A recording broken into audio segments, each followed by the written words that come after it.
नमस्कार साथियों, परिवार क्लासेस में आपका स्वागत है। हम हिंदी व्याकरण पढ़ रहे हैं, जिसमें आज हम संधियों को देखेंगे। चलिए पहले परिभाषा को देखते हैं।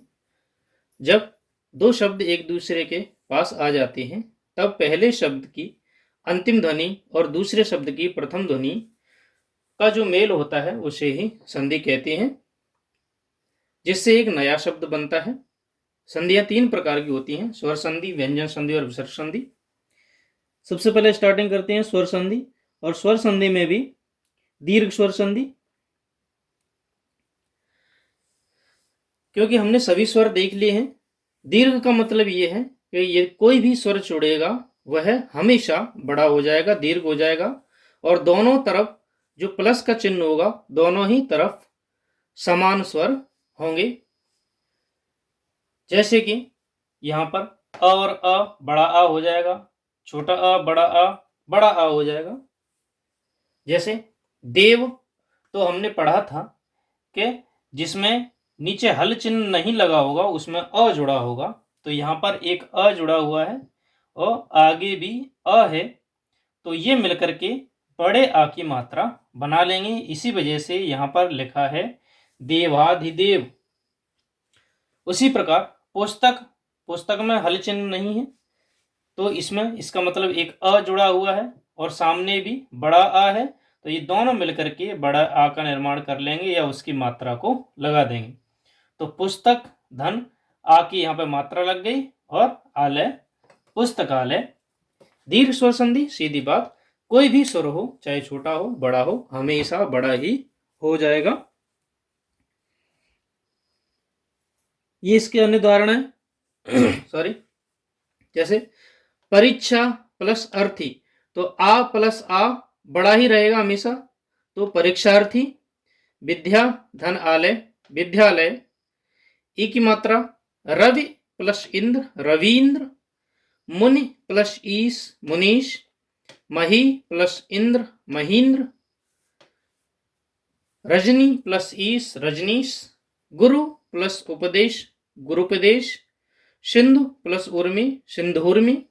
तो ध्यान रखना है, दोनों ही तरफ यानी कि पहले पद के अंतिम स्वर और दूसरे पद का प्रथम स्वर इसमें समान होंगे और वे हमेशा बड़े हो जाएंगे।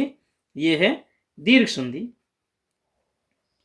और इसमें ध्यान रखने वाली ये बात है कि केवल 3 स्वरों को ही दीर्घ करेंगे, 4 को। पहला है आ, दूसरा है ई, तीसरा है उ और चौथा है री। ये केवल 4 ही होंगे जिन्हें हम दीर्घ संधि में रखेंगे। अब बचे कौन? ए, ऐ, ओ और औ। ये भी समान रूप से बड़े होंगे, इसी के समान दोनों तरफ एक ही मात्रा होगी, लेकिन इनका नाम हो जाएगा वृद्धि स्वर संधि। बस, संधि का नाम बदल जाएगा। केवल 2 ही स्वर हैं, ए का और ओ का, वो वृद्धि स्वर संधि में आएंगे, और अ, उ, ई और री दीर्घ स्वर संधि में आएंगे। केवल इतना ही अंतर है इनमें। अभी इसमें एग्जाम्पल आगे मिलेंगे। जैसे कि हम सबसे पहले वृद्धि को देखेंगे, ये रही वृद्धि स्वर संधि। तो वही समान, देखिए अब अ आ रहा है, अ के बाद ए आए।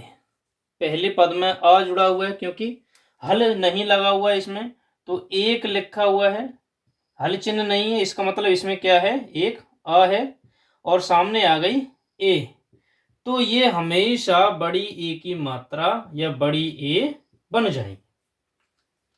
यदि इसी प्रकार ओ आता है तो ओ भी हमेशा बड़ा ही आ जाएगा।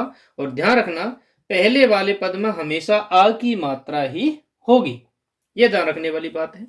जैसे कि 1 प्लस 1, एक एक। धन प्लस ऐश्वर्य, धनैश्वर्य। सदा प्लस एव, सदैव। महा प्लस ऐश्वर्य, तो ये आ हट जाएगा, आ की मात्रा हट जाएगी और ये ए हट जाएगी और बड़ी मात्रा इस पे लग जाएंगी। इसी प्रकार इसमें ए हटेगी, इसमें आ हटेगी, इसमें मात्रा लग जाएगी। उसी प्रकार इसमें ए हटेगी और इसमें आ हट जाएगा, बड़ी ए की मात्रा लग जाएगी। देखिए सभी सामने लिखे हुए हैं। उसी प्रकार ये और ए हट जाएंगे और बड़ी ए की मात्रा लगती जाएगी। देखिए और ओ, तो ये दोनों हटेंगे और बड़ा ओ लग जाएगा। देखिए परम प्लस ओजस्वी परमोजस्वी, उसी प्रकार ये दोनों ओ हटेंगे और एक बड़े ओ की मात्रा लग जाएगी। परम प्लस औषधि परमौषधि, महा प्लस ओजस्वी महोजस्वी, महा प्लस औषध महोषध। अब इसके ऊपर है गुण स्वर संधि। इसमें गुण परिवर्तन होंगे संधि के, जैसे कि यदि छोटा आ और बड़ा आ के बाद ई या ई हो तो दोनों मिलकर के ए, उ या उ हो तो ओ बनाएंगे। यानी कि यदि पहले पद में छोटा आ हो या बड़ा आ हो और दूसरे पद में ई हो या बड़ी ई हो, छोटा उ हो या बड़ा उ हो, री हो और तीन ही है, तो जब और ई सामने हो तो ए बन जाएगा, और उ सामने हो तो ओ बन जाएगा, और जब री सामने हो आ के तो र बन जाएगा। देखिए उसी प्रकार जोड़ रहे हैं। प्रथम पद में लास्ट में आ है और दूसरे पद में प्रथम में ई है, तो अ और ई मिलकर ए बनाएंगे। जैसे रव प्लस देव प्लस इंद्र देवेंद्र, सुर प्लस ईश सुरेश, महा प्लस इंद्र महेंद्र, रमा प्लस ईश रमेश। क्यों? क्योंकि आ था और ई आई, तो आ और ई आ गई तो मिलकर क्या बनेंगे? ए बनेंगे। तो ये दोनों हट जाएंगे और ए की मात्रा लग जाएगी। तो आ का डंडा हट गया, ई हट गई और माँ पे ए की मात्रा बढ़ गई। जो प्रथम पद होगा उसके अंतिम पद पर या उसके अंतिम वर्ण पर ही मात्रा हमेशा लगेगी। तो यहाँ पे जैसे महा में आ हट गया और यहाँ से ई हट गया, तो इनकी जगह पे जो ए लगेगा वह हमेशा इस पद पर ही लगेगा, तो हे पे लगेगा। इसी प्रकार र पर लगेगा, उसी प्रकार व पर लगेगा, उसी प्रकार म पर लगेगा। ऐसे ही ये लगेंगे। अगले एग्जांपल देखते हैं। देखिए जैसे सूर्य प्लस उदय, अ और उ मिलकर के ओ बनाएंगे। तो अ यहां पर है, उ यहां पर है, तो वो मिलकर बनाएंगे ओ, तो सूर्योदय हो गया। उसी प्रकार समुद्र प्लस इर्मी समुद्रोर्मी, गंगा प्लस उदक गंगोदक, गंगा प्लस उर्मी गंगोर्मी। ये पूछा जाता है लगभग सभी परीक्षाओं में, हिंदी ग्रामर की में गंगा प्लस उर्मी पूछा जाता है कि इसका संधि विच्छेद बताइए, या गंगा प्लस उर्मी का संधि क्या होगी। देव प्लस ऋषि देवर्षि, महा प्लस ऋषि महर्षि। अगली संधि है यण स्वर संधि। यण स्वर संधि को हम देखते हैं। इसमें देखिए प्रथम पद में या तो छोटी ई हो या बड़ी ई, छोटा ऊ हो या बड़ा ऊ, री हो, इसके बाद कोई यदि भिन्न स्वर आता है, कोई भी भिन्न स्वर आए, तो उसके स्थान पर ई के स्थान पर या ऊ के स्थान पर व और री के स्थान पर र हो जाता है। फिर से समझते हैं। ई यानी कि प्रथम पद में कौन कौन आएंगे? ई ऊ और री, यानी कि इधर आएंगे ई ऊ और री।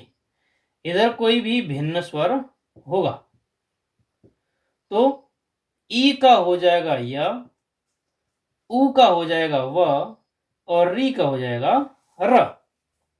देखिए जैसे ई प्लस अ जुड़ेंगे तो या बनेंगे, ई प्लस आ होगा तो या जुड़ेगा, वही मात्रा छिड़ जाएगी सेम टू सेम। ई प्लस ऊ जुड़ेंगे तो य में ऊ की मात्रा लग जाएगी, या में बड़े ऊ की मात्रा लगेगी, या में ए की मात्रा लगेगी। देखिए यदि प्लस अपि तो ई हट गई तो यद्यपि, क्योंकि अ यहां पर है तो यद्यपि, इधर जो भी मात्रा होगी वही उधर लगेगी। जैसे इति प्लस आदि, तो इति ई की जगह पर या आएगा।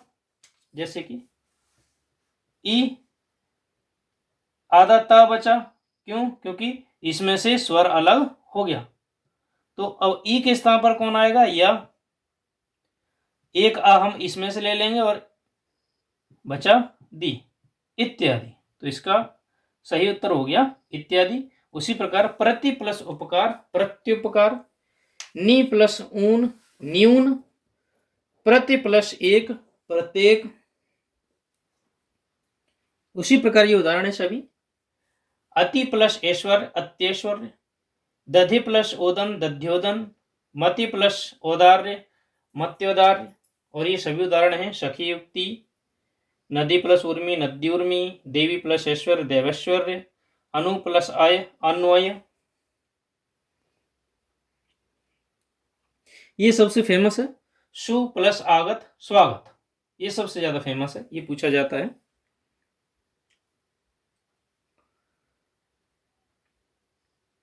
अगली है अयाद संधि। अयाद संधि बिल्कुल सरल है। वहां पर तो इसके ऊपर वाली जस्ट में देखिए, फिर दोबारा से बताता हूं। यण संधि में य व र हो रहे थे, ध्यान से देखिए। यण में तो थी कौन कौन सी मात्रा, ई उ और री। इनकी य हो रही थी, व हो रही थी और र हो रही थी। अब इनकी अगली मात्राएं हैं ए और ओ।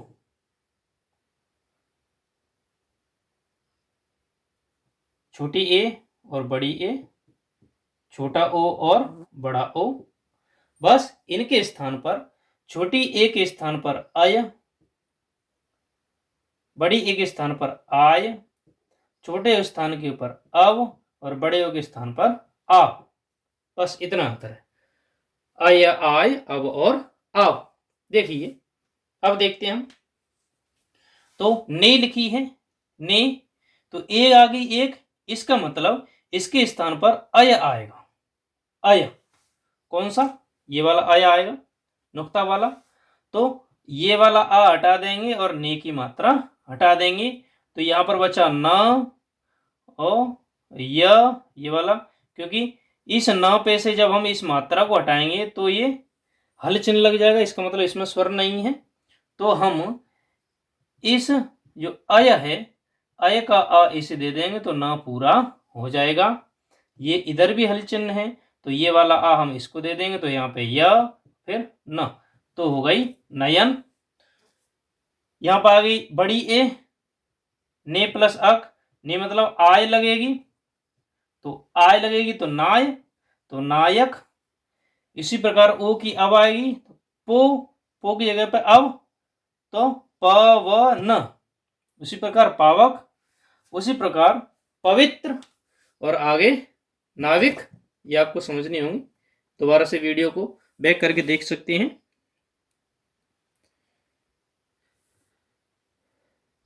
तो आज के लिए बस इसमें स्वर संधि ही, कल देखेंगे हम व्यंजन संधि। वीडियो को अंत तक देखने के लिए धन्यवाद। Thank you.